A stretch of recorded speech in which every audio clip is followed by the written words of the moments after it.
থেকে জেগে উঠুন, সেহরি খাওয়ার জন্য তৈরি হয়নি, মাহে রমজান এলো। 2015 সালে রমজানের সেহরির সময় ডেকে তুলতে পুরাতন একটি সাইকেল ও মাইক নিয়ে বের হয়ে পড়েন কিশোর আব্দুল্লাহ। 4টি গ্রামে সব এলাকায় ঘুরে মুসলমানদের সেহরি খাওয়ার জন্য মাইকিং শুরু করে। পরের দিন সবে আব্দুল্লাহর প্রশংসা করেন। এরপর থেকে রমজান মাসে সেহরির সময় নিয়মিত মাইকিং শুরু করেন তিনি। এবছর রমজানের সেহরির সময় মাইকিং এর মধ্য দিয়ে 10 বছর পাড়ি দিলেন আব্দুল্লাহ।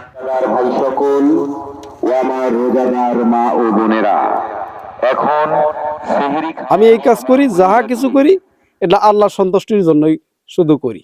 আমার পেশা এইটা, কিন্তু আমি এবারে বাইরে আরো কাজ করি, যেটা কোনো যদি কালে পুরুষ মানুষ মারা যায়, 1 মিনিট ফোন দেয়, ওনার নাম ঠিকানা বললেই আমি এখান থেকে ছুটে যাও, এলাকা মাইকিংটা করে দিই। কেউ যদি আমার কাছে খুশি হয় 10 টাকা দিলে আলহামদুলিল্লাহ আমি নেই, না হইলে নাই। আব্দুল্লাহর বাড়ি লালমনিরহাটের হাতীবান্ধা উপজেলার সানিয়াজান ইউনিয়নের নিজ শেখ সুন্দর গোনাপাড়া গ্রামে। 2001 সালে মাইক সার্ভিস ব্যবসা চালু করেন তিনি। সানিয়াজান ইউনিয়নের গ্রামের অলিগলি ঘুরে মাইকিং করেন।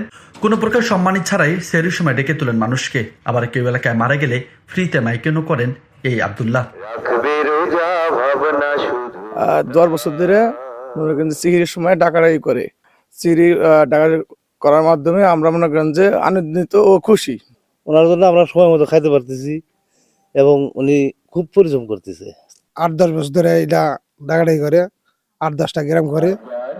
রমজান মাসে রাজ্যকে প্রতিদিন সেহরির সময় মাইকিং করে মুসলমানদের ডেকে তোলায় এখন এলাকায় প্রশংসায় ভাসছেন আব্দুল্লাহ।